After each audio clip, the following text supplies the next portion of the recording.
biasa sehat nggih, walaupun dalam kondisi pandemi seperti ini, dan jangan lupa tetap bahagia. Katanya kalau kita bahagia imunnya semakin kuat.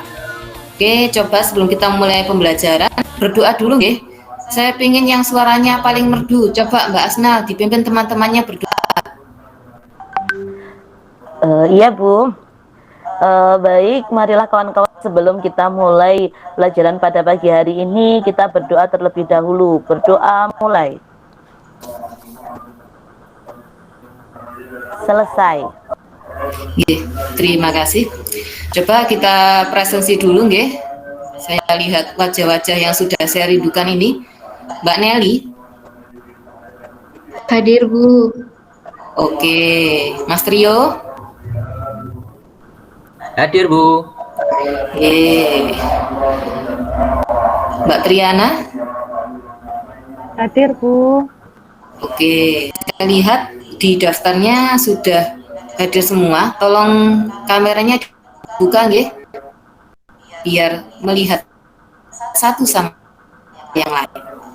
Oke, hari ini kita akan melanjutkan pembahasan kita minggu lalu. Jadi kalau minggu lalu kita kan sudah membahas tentang makanan-makanan dan zat yang terkandung di dalamnya. Sekarang kita lanjutkan pembahasan selanjutnya. Semoga LKPD sama bahan ajarnya sudah dibuka ya. Yang untuk screen silahkan dipersiapkan. Kita lanjutkan yang kemarin nggih. Itu di LKPD-nya kemarin itu kan sudah saya minta sama itu tentang kejadian. Nah, siapa yang pernah mengalami kejadian seperti ini? Ya, Bu. Tersedak, tiba-tiba tersedak. Ayo, kira kenapa ini kok bisa tersedak? Hasil dari menonton video yang kemarin. Soalnya makan sambil berbicara, Bu. Padahal makan sambil berbicara itu yang asik banget loh dan lagi trendy. Ayo, kira-kira yang punya kebiasaan seperti itu bisa dilanjutkan atau tidak? Makannya sambil berbicara. Tidak boleh, Bu. Oke, dikurangi guys dari sekarang. Jadi di video ini kan sudah menjelaskan tentang tersedak itu penyebabnya apa dan akibatnya seperti apa. Semoga dengan melihat video ini sudah ada gambaran.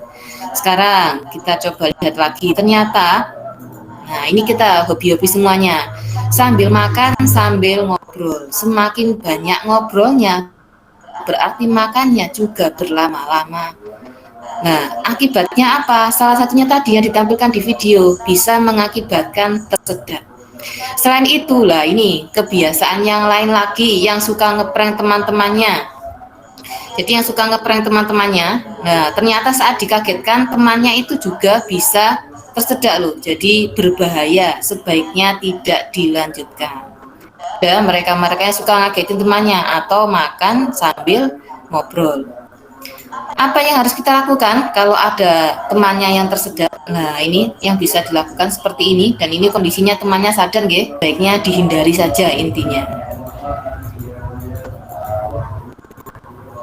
Oke, tadi ada tausiah, kebetulan ini Jumat lagi nggih.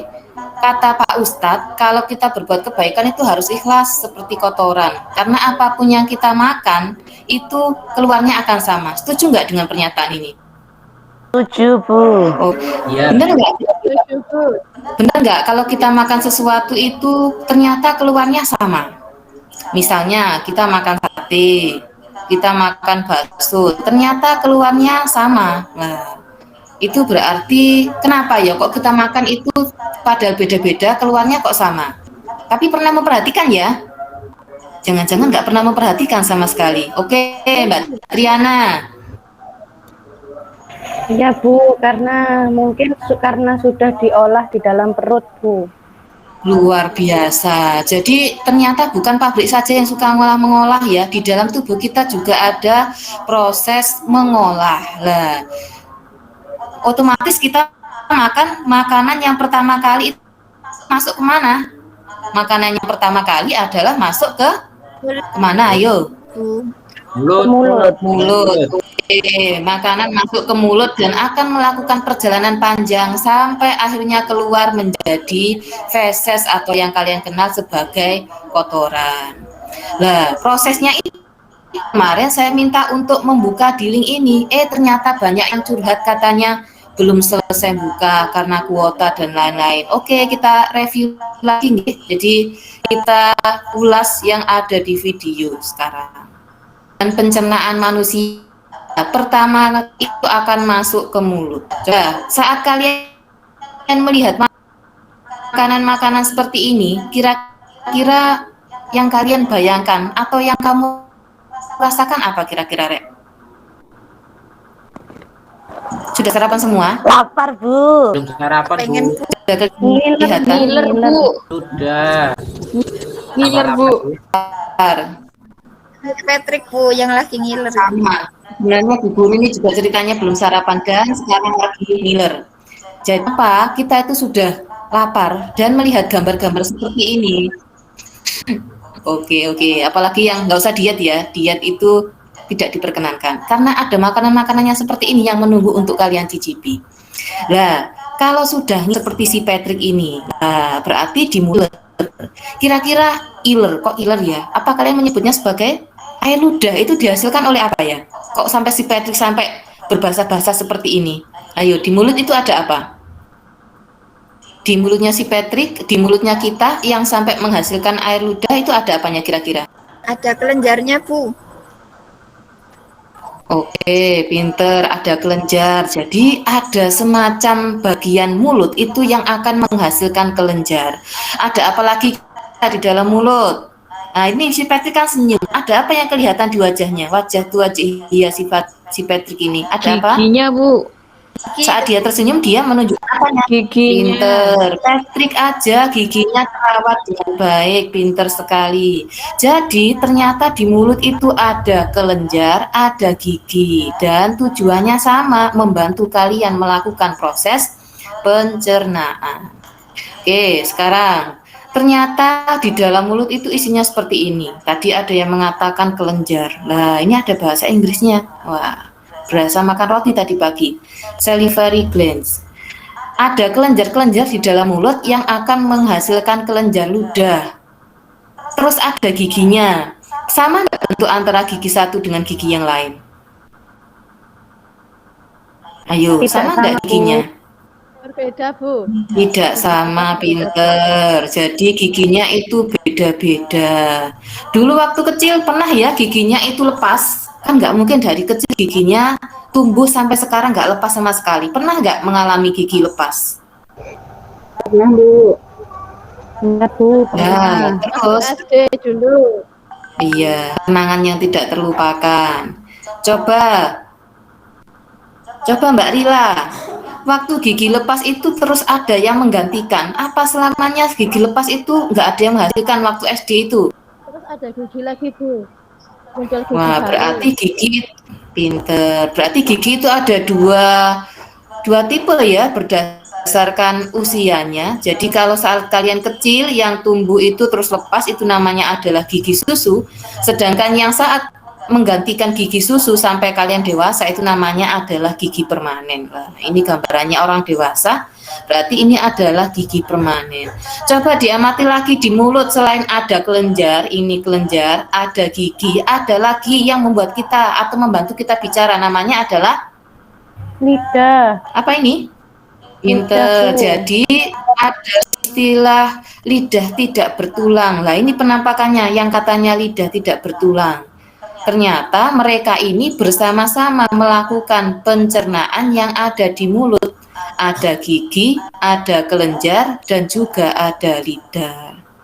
Oke, ini nama-nama kelenjarnya. Jadi in English please. Nah, ini ada kelenjar ludahnya yang sublingual, ada submandibular, dan juga ada kelenjar parotis.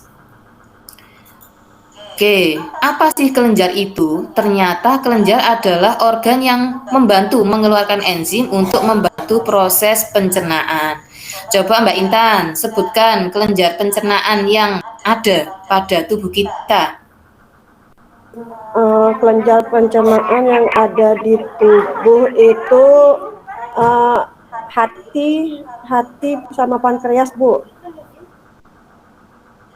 Iya, ini gambarannya ya. Pintar sekali, ada hati sama pankreas. Hati ini adalah kelenjar pencernaan yang terbesar, makanya ada istilah sayangi hatimu. Nah, ini di sampingnya hati ini kok ada yang warna hijau. Ternyata itu adalah kantong empedu. Lalu juga ada pankreas. Nah, pankreas ini juga nanti akan menghasilkan enzim.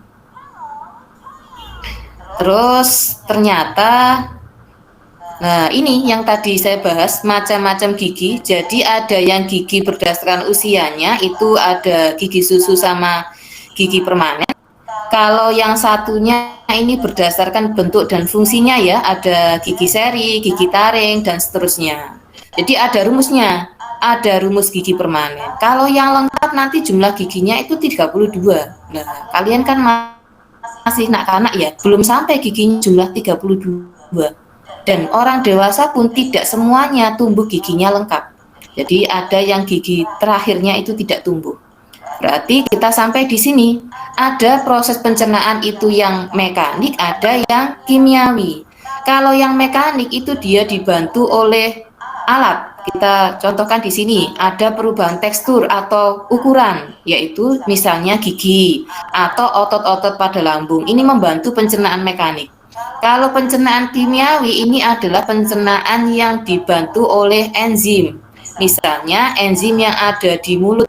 Nah, itu contohnya adalah enzim petialin. Oke, pindah ke sini. Ini paling terkenal untuk kalangan remaja. Kenapa? Soalnya yang suka ogah-ogahan makan. Ayo. Siapa di antara kelas ini yang suka ogah-ogahan makan? Doyan makan apa ogah-ogahan? Coba yang belum ada suaranya, Mbak Nur Amalia. Rutin makan atau kadang-kadang ogah-ogahan makan? Rutin, Bu. Alhamdulillah, berarti lambungnya baik-baik saja ya. Nah, Iya. yang ogah-ogahan makan itu biasanya punya keluhan apa, ayo? Rika yang ogah-ogahan makan Bu. Saya doyan Bu, tapi Ogah-ogahan makan, tapi kalau gratisnya itu. Ya, ternyata saat kalian telat makan, nah itu ada yang namanya asam lambung ini jumlahnya akan naik. Nah, itu ujungnya lambung akan mengalami gangguan atau kalau yang disebut sebagai penyakit MAH. Jadi di sini juga ada pencernaan mekanik oleh otot lambung, ada enzimnya juga, itu yang akan membantu pencernaan secara kimia. Organ berikutnya, usus halus dibedakan menjadi duodenum, jejunum, dan juga ileum. Ini membantu terjadi pencernaan kimiawi. Nah, berarti enzimatis tanpa ada pencernaan mekanik di dalamnya. Untuk daftar enzimnya bisa dibuka di buku ajarnya, nggih. Nah, ini adalah usus besar. Di sini itu terjadi pembusukan makanan sama penyerapan air. Nah, setelah itu baru akan dikeluarkan melalui anus. Pernah mendengar penyakit usus buntu? Ayo, Pernah, apa yang Bu. kalian ketahui tentang penyakit? Iya, Bu, pernah. Bu, kasih ya Bu ya. Iya, kalau dulu mitosnya karena kalian makan cabai. Iya. Percaya nggak dengan mitos tersebut? Usus buntu terjadi karena kebanyakan makan cabai, jadi bijinya nyangkut. Kira-kira masuk akal nggak ya itu? masuk akal Ayo, Bu. nak gimana Bakal, coba? Bu. Masuk akal. Berarti nggak boleh banyak makan cabai. Ya, katanya begitu Bu, nggak boleh banyak makan cabai. Nanti bijinya. Nah, yang kemarin upload makanan cabai di medsosnya itu siapa? Ayo. Ayo. Ternyata itu nanti akan kita. Iya, itu hobinya teman kalian. Ternyata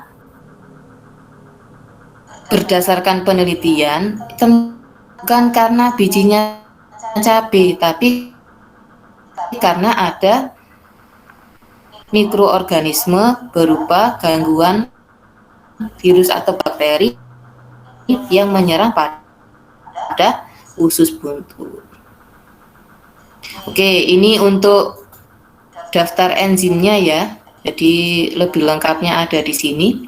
Ada di mulut itu ada kelenjar saliva atau yang kalian kenal sebagai kelenjar ludah tadi. Di lambung, nah ini dinding lambungnya tadi melakukan pencernaan mekanik. Di pankreas dan dinding usus halus ini menghasilkan enzim yang akan dialirkan ke usus halus. Hati juga sama, dia menghasilkan cairan empedu.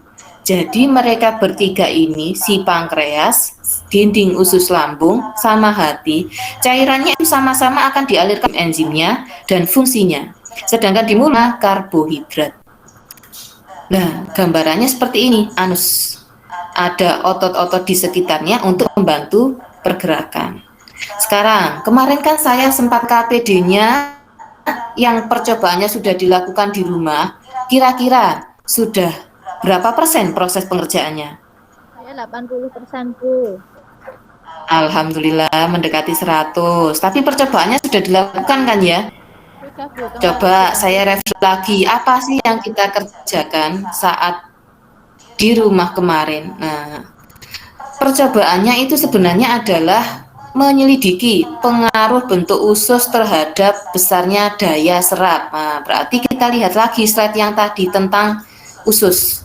Kalau dilihat, coba deskripsikan atau gambarkan bentuk usus. Kira-kira bentuk ususnya ini bagaimana?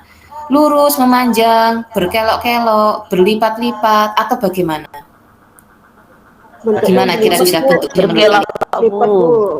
Berkelok-kelok ya, seperti perjalanan hidup. Nah, kenapa sih usus ini kok harus berkelok-kelok? Kenapa kok dia nggak berada di jalan yang benar saja, lurus gitu? Siapa yang bisa kira-kira? Opo orek, kenapa kok ususnya memang berkelok-kelok? Ayo, kenapa? Nggak muat Bu tempat. Biar bisa makan banyak Bu. Nggak muat. Kalau akan dia berjumpa tempatnya sedikit, jadi dia berjumpa di situ. Sama kalau kita misalnya mau memasukkan baju, lah itu kan dilipat-lipat dulu biar muat. Kalau masuk semuanya, akhirnya memakan banyak ruang.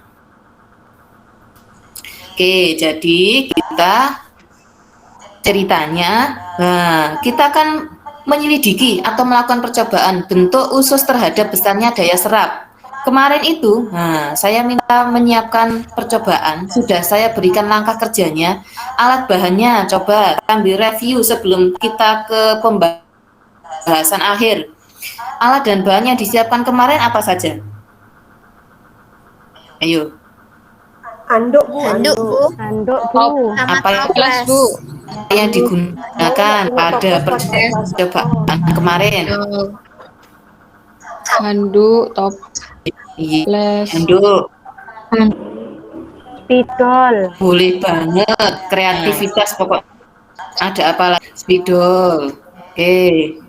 Jadi langkah kerjanya itu kan siapkan 2 handuk yang sama ukurannya. Ternyata ada yang khusus japri. Bu, saya nggak pakai handuk, Bu. Punyanya rok bekas. Wah, nggak apa-apa ini. Asalkan bahannya sama, nanti jumlah lipatannya yang dibuat berbeda. Karena kalau nggak punya handuk, kita paksakan. Nah, kasihan juga masa pandemi.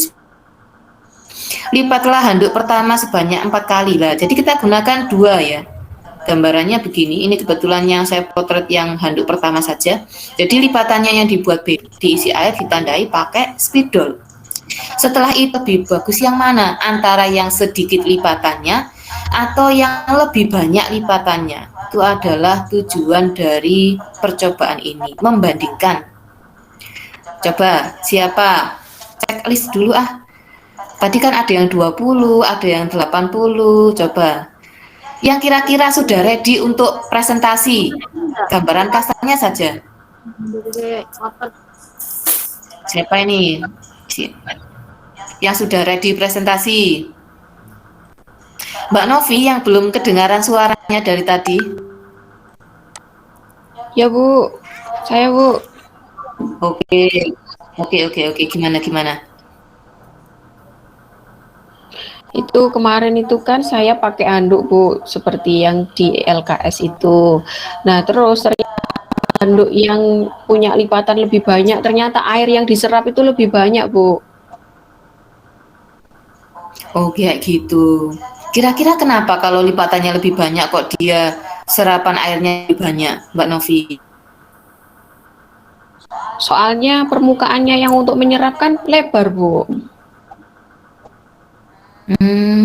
Masuk akal. Gimana yang lain, setuju nggak dengan pendapatnya Mbak Novi? Setuju, Bu. Sama dengan Mbak Novi. Oke, jadi kira-kira gimana ya? Apa benar sih maksudnya demikian? Coba kita lihat. Nah, ternyata saya coba di rumah hasilnya seperti ini. Untuk handuk atau bahan lain yang mungkin kalian gunakan dengan lipatan yang lebih banyak, itu ternyata penyerapan airnya juga lebih banyak. Jadi tadi kalau dihubungkan dengan usus, kenapa kok dia berlipat-lipat? Tujuannya adalah bisa melakukan penyerapan yang lebih maksimal terhadap zat makan di dalamnya usus tersebut. Jadi nanti dituliskan pada kesimpulannya yang ada pada LKPD. Oke, sebelum saya lanjutkan, mungkin ada pertanyaan dulu. Sepertinya Mbak Intan terkendala jaringan ya, jadi saya tidak bisa menebak-nebak pertanyaannya apa. Oke, anggota yang lain atau anak-anak yang lain pertanyaannya yang mau ditanyakan tentang organ-organ pencernaan? Atau mungkin pertanyaan-pertanyaan pada LKPD kemarin yang kira-kira belum bisa.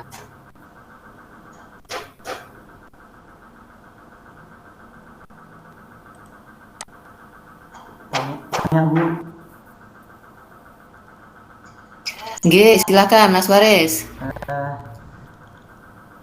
Itu perut itu digambar itu perut apa lambung ya, Bu? Digambar yang ini kah, yang bersebelahan dengan hati ini kah? Ya. Oke, jadi ini pada pertanyaan yang bagus ya. Jadi makanan, nah saya ulas sedikit.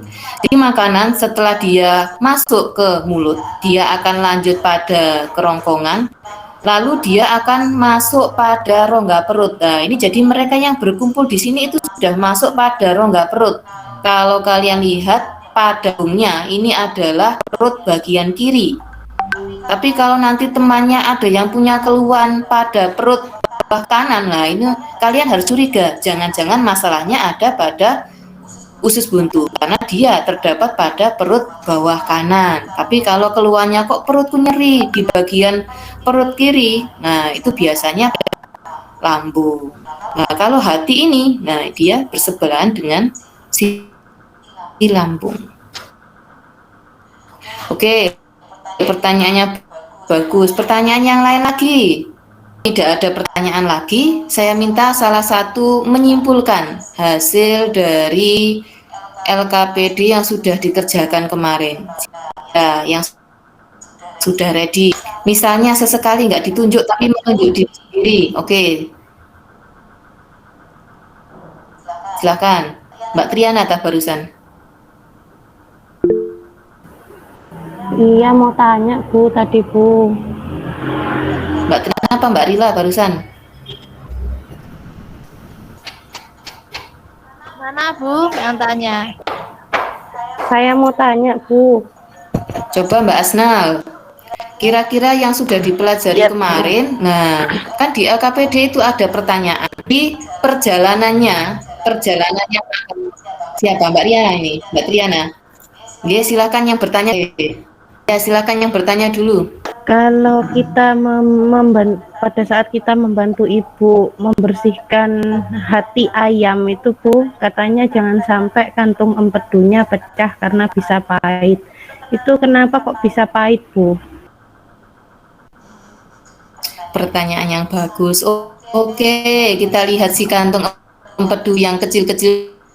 Benar sekali pernyataan dari Mbak Triana.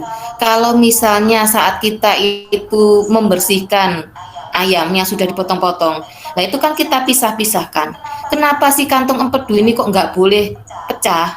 Karena di dalamnya ini itu ada hasil pembongkaran dari sel darah merah. Namanya bilirubin sama biliverdin dan itu memang pahit ya, tapi lebih baik kenyataan ya katanya anak-anak. Nah, Beda lagi, beda versi. Jadi ini dikhawatirkan itu akan mengenai hati dan bagian-bagian ayam yang lain. Kalau bisa, dipotong di bagian ini sehingga tidak sampai menyebar kemana-mana. Oke, ada pertanyaan lain? Kalau ada pertanyaan lain? Kalau tidak, kita lihat pada skemanya. Karena di LKPD itu diminta membuat skema. Nah, skema ini perjalanannya makanan. Jadi, makanan itu pertama kali akan masuk mulut, masuk ke kerongkongan, lanjut ke lambung, lanjut ke usus halus, usus besar, rektum. Jadi, tidak semua organ pencernaan itu akan dilewati. Yang dilewati itu disebut sebagai saluran pencernaan. Nah, jadi saluran pencernaan itu adalah bagian dari sistem pencernaan yang dilewati oleh makanan. Misalnya adalah mulut dan kerongkongan. Di kerongkongan itu ada gerakan peristaltik yang mendorong makanan itu masuk pada organ berikutnya, yaitu lambung. Tapi kalau organ pencernaan itu enggak dilewati, tapi dia hanya menghasilkan enzim, maka dia dikatakan sebagai hanya itu ada yang saluran, ada yang kelenjar. Kalau nanti di suatu soal itu tidak diberi keterangan saluran, jadi yang dilewati oleh makanan, karena dia tidak spesifik. Perbedaan antara saluran pencernaan dan juga kelenjar pencernaan. Juga ada kelenjar-kelenjar pencernaan, dan hati adalah kelenjar pencernaan yang paling besar di antara kelenjar-kelenjar yang lain. Terus kita tadi juga sudah menyimpulkan organ-organ pada saluran yang lebih tepatnya dilewati, dan juga hasil percobaan pada LKPD. Sekarang saya pengen salah satu mewakili apa sih yang sudah dipelajari kali ini. Coba rindu suaranya. Ayo, siapa yang belum bersuara hari ini?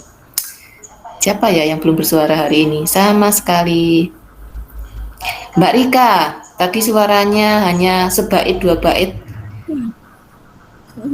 Iya, Bu. Oke, kira-kira yang sudah dipelajari tadi apa saja ya? Kira-kira berdasarkan penjelasan tadi. Jadi kita sudah belajar organ pencernaan, Bu. Oke, terus Penyerapan dari usus halus. oke. Ada kelenjar Berarti pencernaan juga ya, Bu. oke. Sip, terima kasih. Saya berikan waktu untuk melengkapi LKPD-nya yang belum lengkap. Jadi dari pemaparan tadi coba LKPD-nya yang masih bolong-bolong itu dilengkapi dulu. Oke, saya rasa cukup ya untuk melengkapi LKPD. Nanti kita cek lagi. Coba kita ke LKPD-nya. Nah, ini kita tidak semuanya, hanya perwakilan saja. Tadi kan sudah dijelaskan tentang organ-organ pencernaan. Kalau ada pengertian seperti ini, apakah pengertian pencernaan? Nah, kira-kira pengertian pencernaan itu apa kira-kira? Ada yang sudah bisa menjawab? Kalau misalnya ditanya apa pengertian pencernaan, coba kira-kira kalian jawabannya apa? Pencernaan adalah makanannya awalnya besar, terus dirubah. Saya jawab, Bu. Oke, Mbak Rila, suaranya yang amazing.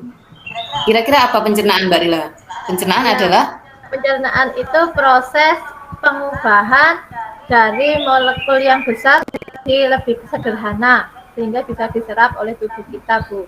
tuh 100. Jadi setuju nggak dengan pernyataan Pak Ustadz tadi? Awalnya makanan apapun yang kita masukkan ternyata keluarnya sama, yaitu feses atau kotoran. Berarti dia sudah mengalami proses pencernaan. sehingga yang keluar adalah kotoran. Sari-sari makanannya diserap terutama oleh usus yang bentuknya berlipat-lipat tadi. Oke, nanti saya coba untuk melihat lagi LKPD-nya yang beberapa sudah disetorkan.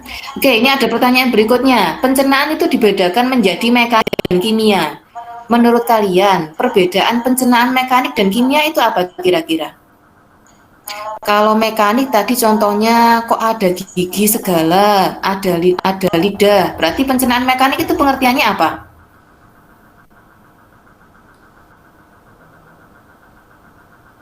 Coba yang belum terdengar suaranya sama sekali. Kalau mekanik itu pencernaan yang dibantu oleh organ, Bu. Kalau kimiawi oleh zat kimia. Ya, betul. Ada yang bisa melengkapi jawabannya dari Mas Trio? Jawabannya ada yang kurang dikit. Ayo. Kalau mekanik tadi dibantu oleh alat. Nah, contohnya otot, misalnya gigi. Kalau tadi di Mas Trio adalah zat kimia. Zat kimia yang kira-kira membantu proses Enzim, Bu. pencernaan. Enzim. Enzim, Bu. Tadi disebutkan ada amilase, ada lipase. Itu kira-kira nama apa? Enzim, Bu, enzim. Enzim, Bu. Nama apa kira-kira? Ada lipase, amilase, enzim. Oke, terima kasih. Jadi itu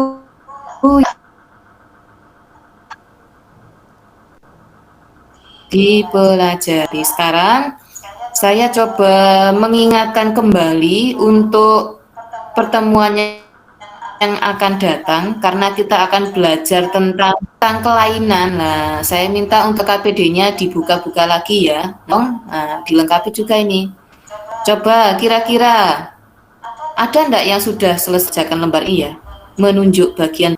Jadi untuk pembelajaran yang akan datang dipersiapkan lagi ya. Nanti saya akan kirim lembar refleksi untuk diisi dan jangan lupa juga untuk mengisi di Google Form untuk kur evaluasi. Saya rasa cukup. Senyum dulu ke kamera. Oke, ini wajah-wajahnya. Oke, saya akhiri. Assalamualaikum warahmatullahi wabarakatuh. Waalaikumsalam. Waalaikumsalam warahmatullahi wabarakatuh. Kami guru madrasah penuh semangat belajar.